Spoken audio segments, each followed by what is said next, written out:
जय हिंद साथियों, स्वागत है आप सभी का मैक्स एजुकेशन में। तो दोस्तों, आज आपके लिए फिर से 500 प्रश्नों की जो हम श्रृंखला स्टार्ट किया है, ये श्रृंखला प्रीवियस ईयर क्वेश्चनों की है। इससे पहले हमने आपको पहला वीडियो प्रोवाइड किया है, आज इसका पार्ट 2 है। पहला वीडियो आप लोग ज़रूर देखें, उसमें मोस्ट इंपॉर्टेंट प्रश्न हमने किए हैं जो आपके एग्जाम प्रीवियस ईयर में पूछे जाते हैं। प्रीवियस ईयर क्वेश्चन कहने का मतलब ये है UP SSC exam, UP police, UPSI, लेखपाल, अन्य जितने भी एग्जाम के प्रीवियस ईयर क्वेश्चन है। आपको पता हो, आप किसी भी एग्जाम की तैयारी कर रहे हैं, लगभग वहाँ का 50% सिलेबस आपका प्रीवियस ईयर क्वेश्चनों पर आधारित दोस्तों होता है। तो दोस्तों, उसी के तरीके से हमने प्रीवियस ईयर प्रश्नों की श्रृंखला स्टार्ट की है।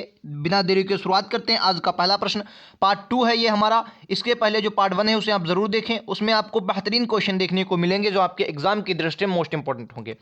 पहला प्रश्न आपकी स्क्रीन पर क्या कह रहा है? कह रहा भारतीय संविधान के अनुसार कि इस अनुच्छेद के तहत राष्ट्रपति आपातकालीन स्थिति घोषित कर सकता है। आपको मालूम है सर, हमारे संविधान में 3 प्रकार के आपात की चर्चा की गई है और ये तीनों आपात जो लगाए जाते हैं ये राष्ट्रपति के द्वारा लगाए जाते हैं। तो जो राष्ट्रीय आपात की स्थिति होती है इसका वर्णन आर्टिकल 352 में किया गया है, ठीक है। और 356 में तो आपको बहुत अच्छे से पता होगा, राष्ट्रपति शासन की बात की गई है। और 360 में वित्तीय आपात की चर्चा की गई है।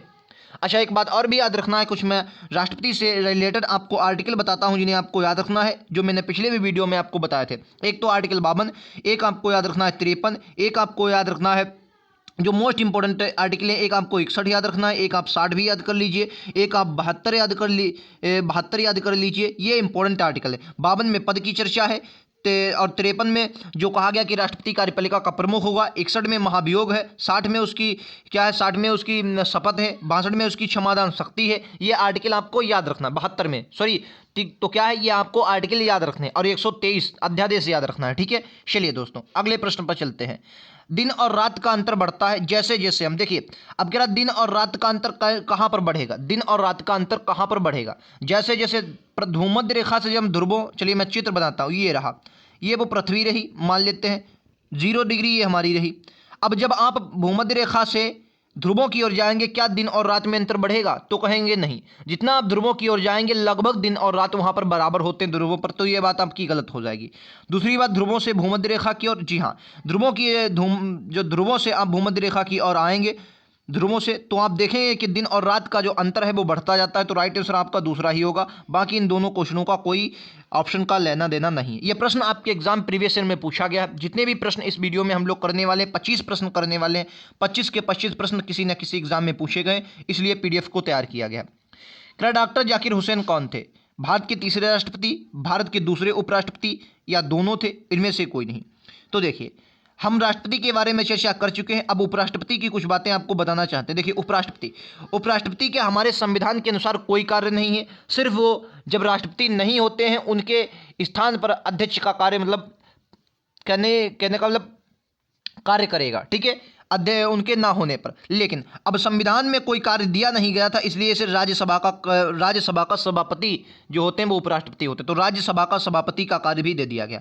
अगर इनके हटाने का प्रावधान आता है तो वो भी कहां पर आता है? तो वो भी आपको याद रखना है, वो भी राज्यसभा में ही आता है, इनके हटाने का प्रावधान।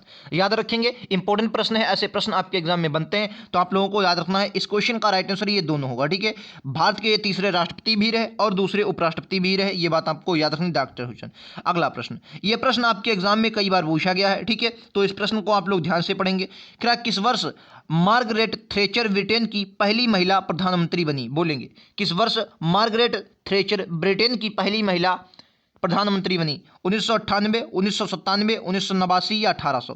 क्वेश्चन का राइट आंसर क्या होगा? ध्यान से पढ़ेंगे, क्वेश्चन का राइट आंसर देंगे। मोस्ट इंपॉर्टेंट क्वेश्चन आपके एग्जाम की दृष्टि से। तो दोस्तों, जो पहला वीडियो मैंने लिया था उसको आप जरूर देखें, वो आपके एग्जाम की दृष्टि बहुत इंपॉर्टेंट होने वाला है, इंपॉर्टेंट है। क्वेश्चन का राइट आंसर आपको याद रखना है 1997 होगा। जी हाँ, 1997 में क्या बनी? जो मार्गरेट थैचर थी, ये ब्रिटेन की पहली महिला प्रधानमंत्री बनी थी। आपको ये बात याद रखनी है, ब्रिटेन की, ठीक है। इंपॉर्टेंट प्रश्न है आपके एग्जाम की दृष्टि से, इसको आप लोग गलत नहीं करना। अगला प्रश्न, यूएन महासचिव का कार्यकाल क्या होता है? जो यूएन में महासचिव होते हैं उनका कार्यकाल क्या होता है? तो आपको याद है, वर्तमान में यूएन महासचिव एंटोनियो गुटेरेस हैं। कौन सर? एंटोनियो गुटेरेस वर्तमान में यूएन के महासचिव हैं। यूएन के महासचिव दोबारा भी इनका मतलब इनका जो कार्यकाल होता है वो 5 वर्ष होता है। कार्यकाल पूरा होने के बाद ये दोबारा भी चुने जा सकते हैं, ठीक है। दोबारा भी ये क्या हो सकते हैं सर? चुने जा सकते हैं। ये बात आपको याद रखनी है, ठीक है। और एंटोनियो गुटेरेस वर्तमान में यूएन महासचिव हैं। याद रखेंगे, इनका कार्यकाल कितना होगा? 5 वर्ष इनका कार्यकाल होगा। ये बात बहुत अच्छे से आपको याद रखनी है। अगला प्रश्न, मोस्ट इंपोर्टेंट प्रश्न आपके एग्जाम की दृष्टि से कि रहा है, उच्चतम न्यायालय की नियुक्ति के लिए, उच्चतम न्यायालय की नियुक्ति के लिए एक भारतीय नागरिक को उच्च न्यायालय के न्यायाधीश के रूप में कम से कम कितने साल काम करना पड़ता है। ये प्रश्न आपने कई जगह देखा होगा और इंपॉर्टेंट प्रश्न आपके एग्जाम में आया हुआ है। तो आपको याद रखना है, अगर कोई, कहने का मतलब है कोई उच्चतम न्यायालय की नियुक्ति के लिए, यानी कि सुप्रीम कोर्ट की नियुक्ति के लिए एक भारतीय नागरिक है जो उच्च न्यायालय के न्यायाधीश के रूप में लगभग 10 साल उसने कार्य किया। किसमें? हाई कोर्ट में कितना कार्य किया? तो कहेंगे, एक मिनट, ये गलत लिखा है, आई एम सॉरी। तो याद रखेंगे, जो हाई कोर्ट होता है, हाई कोर्ट में इसने लगभग कितना, तो कहेंगे सर 10 साल कार्य किया हो। कितना सर? 10 साल कार्य किया हो। चौथा इस क्वेश्चन का बिल्कुल करेक्ट आंसर होगा आपके एग्जाम की दृष्टि से। ठीक है, अगला प्रश्न, क्या ओलंपिक मसाल पहली बार एक विशाल मसाल में अनुसंधानिक तरीके से स्टेडियम के द्वारा किस जगह सुलगाई और जलाई गई थी? ये जलाई है, ठीक है, जलाई, समझिएगा, जलाई। देखिए, जब कहीं भी ओलंपिक्स होते हैं तो ओलंपिक एक मसाल जाती है। जैसे हाल ही में अभी टोक्यो में ओलंपिक हुए, और टोक्यो में के बाद अब 2024 के जो ओलंपिक होंगे वो कहाँ पर होंगे? पेरिस में होंगे। 2024 के जो ओलंपिक होंगे वो कहाँ पर होंगे? पेरिस में होंगे। लेकिन जो मसाल थी वो मसाल किसको? पेरिस को दे दी गई है। ठीक है, अच्छा, पेरिस को ये मसाल दे दी गई। तो ये जो सबसे पहले मसाल जलाई गई थी ये एथेंस में, कब सर? 1896 में। एथेंस में 1896 में सबसे पहले ये मसाल जलाई गई थी। ये बात आपको याद रखना है, आपके एग्जाम की दृष्टि से मोस्ट इंपॉर्टेंट होने वाली है, एग्जाम के पॉइंट ऑफ व्यू से बहुत रिलेटेड है। ठीक है, छपने वाला प्रश्न प्रीवियस ईयर क्वेश्चनों के एग्जाम में आया हुआ। अगला प्रश्न, क्या अंतर्राष्ट्रीय मजदूर दिवस कब मनाया जाता है? मोस्ट इंपॉर्टेंट प्रश्न आपके एग्जाम की दृष्टि से, अंतर्राष्ट्रीय मजदूर दिवस कब मनाया जाता है? अंतर्राष्ट्रीय मजदूर दिवस आपको भूलना नहीं है। राइट आंसर क्या होगा? 1 मई। 1 मई को अंतर्राष्ट्रीय मजदूर दिवस मनाया जाता है। ये बात आपको याद रखनी है आपके एग्जाम की दृष्टि से। मोस्ट इंपॉर्टेंट दिवस आपके एग्जाम में किसी ना किसी तरीके से एक दिवस जरूर पूछा जाएगा, चाहे आप लेखपाल का एग्जाम दें, चाहे आप पुलिस का एग्जाम दें। क्या उबेर कब? 2014। अब आप इस प्रश्न को देख लेंगे तो आपको मतलब अचंभा लग रहा होगा कि 2014 का एग्जाम में कैसे। देखिए, ये प्रीवियस ईयर क्वेश्चन है, पिछले एग्जामों में आया हुआ है, मैंने ले लिया। अब मेरे कहने का मतलब ये है, अब आपको क्या करना है, 2020 या 21, 2019 में जो भी उबेर कप हो उनके आपको देख डालना है। ठीक है, उबेर कप 2014 किसने जीता? तो हालांकि ये 2014 में चीन ने जीता था, और 2020-21 का भी किसने जीता है? वो भी आपको याद रखना, वो भी आपको चीन ने ही जीता था। 20-21 का वो भी आपका याद रखना है, चीन ने ही जीता है। तो आपके एग्जाम की दृष्टि से मोस्ट इंपॉर्टेंट हो जाएगा। ठीक है, याद रखेंगे, मोस्ट इंपॉर्टेंट है। उबेर कप का संबंध किस खेल से? इसका आप हमें जवाब कमेंट बॉक्स में जरूर देंगे। अगला प्रश्न आपकी स्क्रीन पर ये रहा, क्या 1951 में संविधान में पहले संशोधन में कौन सा अनुसूची जोड़ी गई? देखिए, पहला संविधान संशोधन कब हुआ? तो कहेंगे 1951 में हुआ। क्या जोड़ा गया? कहेंगे सर 9वीं अनुसूची जोड़ी गई। कौन सी सर? 9वीं अनुसूची जोड़ी गई। और इसमें 9वीं अनुसूची में क्या था सर? तो कहेंगे जमींदारी उन्मूलन, जमींदारी उन्मूलन जो था वो जोड़ा गया। तो राइट आंसर क्या होगा? 9वीं अनुसूची, याद रखें। 8वीं अनुसूची हमारी मूल संविधान में थी, याद रखेंगे, आपके एग्जाम की दृष्टि से मोस्ट इंपॉर्टेंट है। तो 9वीं अनुसूची जोड़ी गई थी, याद रखेंगे, ऐसे एग्जाम में प्रश्न आपके बनते हैं। ठीक है, चलिए एक और प्रश्न आपके लिए लेकर आया हूं। अगला प्रश्न ये रहा, क्या नदी मुख क्या होता है? यह प्रश्न आपके एग्जाम में कई बार देखने को आपको मिलेगा। प्रीवियस ईयर क्वेश्चनों के आधार पर दोस्तों पीडीएफ को तैयार किया गया और बेहतरीन है। क्या नदी मुख क्या होते हैं? नदी मुख, क्या समुद्र में जाने वाली नदी की घाटी जो डेल्टा नहीं बनाती है? देखिए, समुद्र में जाने वाली नदी, जो नदी घाटी होती है जो डेल्टा नहीं बनाती, वो क्या बनाती हैं? तो डेल्टा जब नहीं बनाएगी वो एसेंचुरी बनाएगी, जिसे ज्वारदन मुख हिंदी में कहते हैं। क्या कहते हैं? ज्वारदन मुख कहते हैं, याद रखेंगे। क्या कौन सी नदियां हैं जो ज्वारदन मुख बनाती हैं? तो आप अपने भारत में कहेंगे नर्मदा, सर नर्मदा और ताप्ती। ये जो अरब सागर में नदियां जो भी गिरती हैं वो क्या बनाती हैं? तो कहेंगे ज्वारदन मुख सर बनाती हैं। बाकी जो बंगाल की खाड़ी में गिरती है वो डेल्टा। राइट आंसर क्या होगा? नदी की घाटियां जो डेल्टा और समुद्र को अलग करती हैं, जो नदी की घाटियां होती हैं, नदी घाटियां होती हैं जो डेल्टा और समुद्र को अलग करती हैं, उसे नदी मुख कहा जाता है। आपको याद रखना है। ठीक है, ऐसे प्रश्न आपके एग्जाम में बनते हैं तो आप लोगों को याद रखना है। अगला प्रश्न, क्या कंपनी के शासन के दौरान निम्नलिखित में से किसे बंगाल के उच्चतम न्यायालय का मुख्य न्यायाधीश बनाया गया था? देखिए, 1773 के एक्ट में जो मतलब बंगाल में ये न्यायालय बनना तय हुआ, और इसकी जो स्थापना हुई 1774 में कब की गई? सर 1774 में इसकी स्थापना की गई। एलिजा इम्पे जो थे, एलिजा इम्पे ये मुख्य अध्यक्ष बने। एलिजा इम्पे क्या बने? मुख्य न्यायाधीश कौन बने? Elijah Impey. और अन्य न्यायाधीश ये दोनों लोग बने। अन्य न्यायाधीश कौन बने? तो कहेंगे लेपेस्टर और हाइड। लेपेस्टर और जो हाइड थे ये अन्य न्यायाधीश बनाए गए। क्या बनाए गए सर? अन्य न्यायाधीश बनाए गए। ये बात आपको याद रखनी है।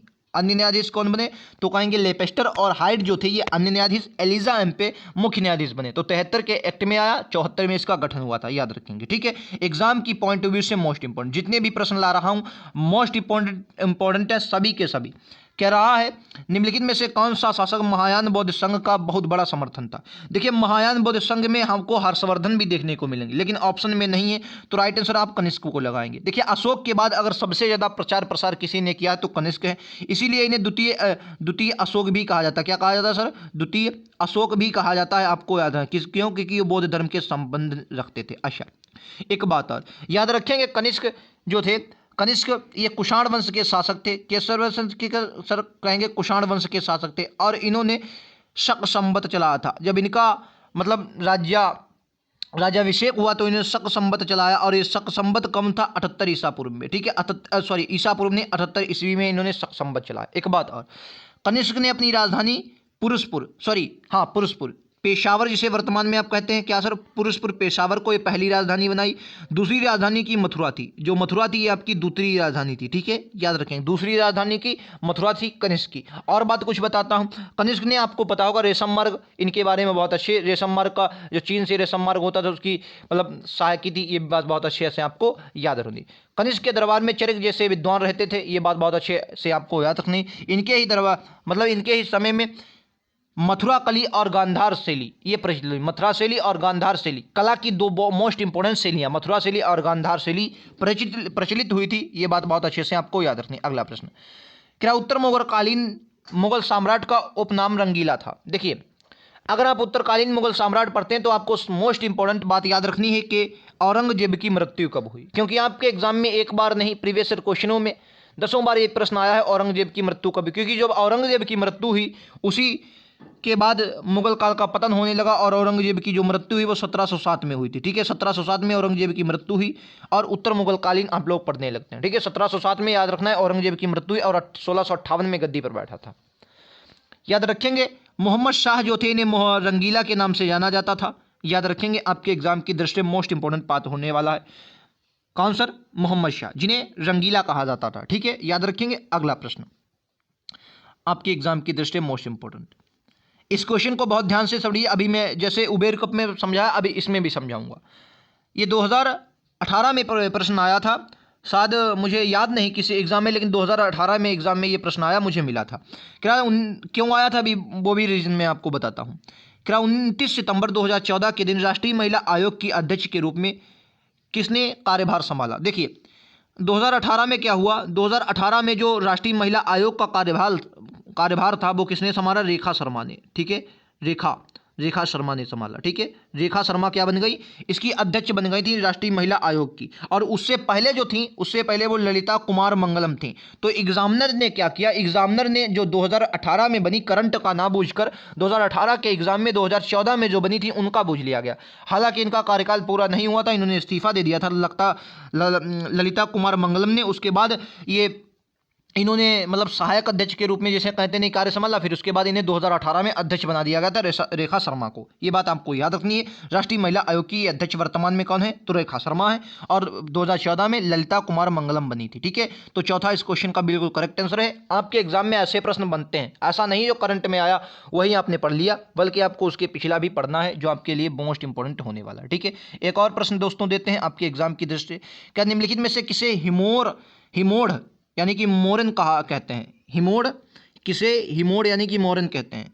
तो आपको याद है हिमोड़ मोरन क्या होता है? हिमानी द्वारा जमा किया गया जो द्रव्य होता है उसे ही हिमोड़ या मोरन कहते हैं। याद रखेंगे, हिम नदी द्वारा जमा किया गया जो द्रव्य होता है उसे ही हिमोड़ या मोरन कहते हैं। तो दूसरा इस क्वेश्चन का बिल्कुल करेक्ट आंसर है, जो आपके एग्जाम में छपने वाला है। ठीक है, याद रखेंगे ऐसे प्रश्न आपके एग्जाम में बनते हैं, तो आप लोगों को गलत नहीं करना। एक और प्रश्न, क्या महावीर की माता कौन थी? देखिए महावीर को आपको बारे में बहुत अच्छे से पता होगा।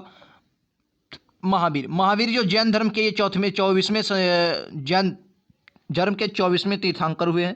कहते हैं कि जैन धर्म में 24 तीर्थंकर हुए और उसमें 24वें नंबर के महावीर थे। इनकी माता का नाम क्या था? त्रिशला था। ठीक है, याद रखेंगे, जो आपके एग्जाम की दृष्टि में मोस्ट इंपॉर्टेंट है। क्या है सर? त्रिशला था। दूसरा इस क्वेश्चन का बिल्कुल करेक्ट आंसर है। अगला प्रश्न आपके एग्जाम में ये रहा, क्या महाभारत में घटोत्कच किसका पुत्र था? ये प्रश्न आपके एग्जाम में आया है दोस्तों। राइट आंसर क्या होगा बताइए, इस क्वेश्चन का राइट आंसर क्या है, बोलेंगे इस क्वेश्चन का राइट आंसर क्या होगा। तो आपको याद है महाभारत में घटोत्कच भीष्म का पुत्र, भीम का पुत्र था। किसका?